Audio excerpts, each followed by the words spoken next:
뉴스탑10이 뽑은 2위가 나왔습니다. 진보 진영 전체가 충격에 휩싸였습니다.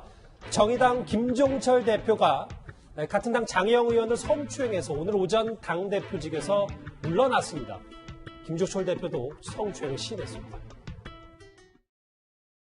김종철 대표는 지난 1월 15일 저녁 여의도에서 당 소속 국회의원 장혜영 의원과 당무상 면담을 위해 식사 자리를 가졌습니다. 면담 종료 후에 나오는 길에서 김종철 대표가 장혜영 의원에게 성추행을 하는 사건이 발생하였습니다. 당규에 따라 김종철 대표를 직위 해제하였습니다. 직위 해제된 당대표인데요. 조상아 부대변인. 예.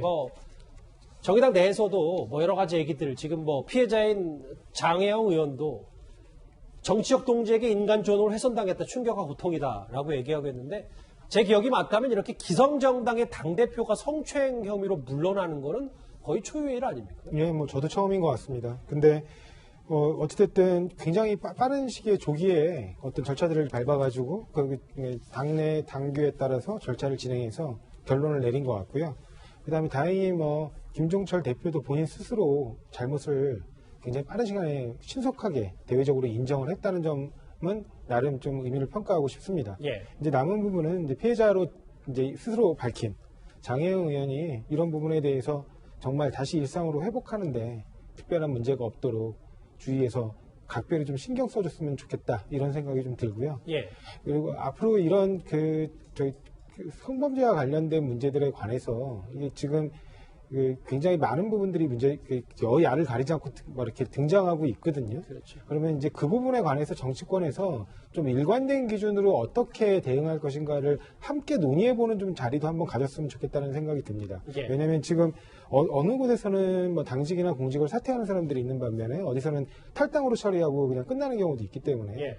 그런 부분들에 대해서 서로 간에 충분하게 논의를 해서 이제 그 부분 어떻게 처리를 할 것인지 좀 징계 기준도 좀 정하고, 그리고 그런 과정에서 실제로 국회의원인 경우에도 이제 윤리심사를 통해서 그런 국회의원 징계 부분과 관련돼서도 좀 더 적극적으로 좀 진행이 됐으면 좋겠다 하는 생각이 듭니다. 예.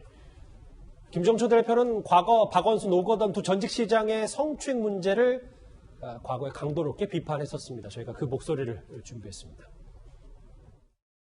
이번 선거는 어쨌든 민주당의 이제 부산시장 같은 경우는 오거돈 시장의 부하직원 성추행 사건이라든가 박원순 시장의 피해자가 있는 이런 사건 때문에 생긴 그 선거지 않습니까? 그렇기 때문에 민주당은 후보를 내지 않는 게 저는 기본적으로 맞다고 생각합니다. 우리 모두가 지향하는 성폭력과 성차별이 해소된 사회는 말로만 외친다고 오지는 않습니다. 권력형 성폭력 사건이 심지어 민주당 소속의 지자체장으로부터 3번 연속으로 일어났다면 더불어민주당은 더욱 큰 책임을 져야 합니다. 참 이런 이슈들 보면 본인이 이제 활을 쐈던 이 부메랑과 여러 가지 겨냥했던 것들이 다시 고스란히 돌아오는 것 같은 느낌, 참 안타까운데, 또 이제 본인 스스로 다 자업자득이 수밖에 없는 상황이 됐습니다. 장혜철 변호사님. 그런데 지금 여러 가지 나오는 게 결국 진보 진영의 위기다라고 얘기 나오는 게 벌써 안희정 전 지사나 박원순 전 시장, 오거돈 전 시장, 여러 가지 이런 일련의 진보 진영 여권의 인사들이 왜 이렇게 줄줄이 성범죄, 성추행 의혹에 연루된 거, 이거에 대해서 여러 가지 말들이 좀 많더라고요. 참 안타까운 일이지만 잊을만 하면 끊이지 않게 새로운 성추문이 유독 진보 진영에서 터져 나오고 있습니다. 그런 부분 때문에 국민 세금을 들여서 재보궐 선거까지 치러야 하는 그런 불행한 상황이 올해 또 펼쳐지기도 하는 것이고요. 지금 결과적으로 이 정의당이나 민주당이 사실 이번 김종철 대표 체제에서는 과거와 다르게 약간 각을 세워왔던 부분들이 있습니다만 대다수의 국민들이 볼 때는 범진보 진영으로 묶어서 보이기 참 쉬운 구조 같습니다. 네. 이런 측면에서 이 김종철 대표의 이 성추행 추문이 터지게 되면 다시 한번 진보 진영이 그동안은 본인들의 상징적 가치로 내세웠던 도덕성에 흠결이 생기는 것이기 때문에 이제는 더 이상 국내 진보 진영이 도덕성을 보수 진영과 비교했을 때 대비되는 우위적인 상징으로 사용하기가 어려워지는 것이 아니냐, 그러한 분석도 나오게 될 것 같고요. 여기에 더해서 지금 민주당의 어떤 발언들이 사실상 더 많은 논란을 일으키고 있는 게, 오늘 최인호 수석대변인 발언을 보게 되면 경악을 금치 못하겠다, 정의당 같은 경우는 무관용 원칙으로 대하라고 했습니다. 예. 하지만 이 부분을 야권의 많은 인사들이 재활용하면서 민주당은 그렇다면 과거 이 박원순 전 시장이나 뭐 오고돈 전 시장 등에 대해서 과연 무관용 원칙으로 대해왔던가, 특히 박 전 시장의 어떤 안타까운 일 이후에 보여줬던 피해자에 대한 태도, 피해 호소인이라는 이상한 단어를 만들어 쓰기도 하지 않았습니까? 그리고 아주 큰 장례를 서울시장으로 열기도 했었죠. 그런 부분에 대해서 민주당이 과연 정의당에게 무관용 원칙으로 대하라고 훈계를 할 자격이 있는가, 이런 비판들이 이어지게 되면서 이게 단순히 정의당의 문제로 국한되는 것이 아니라 민주당을 포함한 범진보 진영의 어떤 도덕성 실추 문제로 국민들에게 자리매김하는 것은 아닌가, 이 부분을 이 진보 진영이 지금 다시 한번 성찰하면서 고민해봐야 될 것 같습니다. 장해찬 평론가님이 살짝 언급을 하셨는데, 위원장님, 네. 그 부분이거든요. 그러니까 오신환 전 의원, 나경원 전 의원, 이번에 서울시장 출사표 던진 두 사람은 뭐 비슷한 얘기예요. 정의당이 이번 사건 수습 처리에서 민주당보다 100배, 1000배 건강하다, 이렇게 주장을 했거든요. 뭐 100배, 1000배 건강한다고 뭐 비교는 할 수 있겠지만 그 자체로 보면 저런 말 근거도 없고 이유도 없는 것이죠. 뭐 어떤 면에서 보면 정의당의 정말 이 뿌리가 기본적으로 도덕성이지 않습니까? 도덕성을 기반으로 한 소수 정당인데 어떻게 당대표가 저런 일을, 더군다나 또 그 피해자가 현역 의원입니다.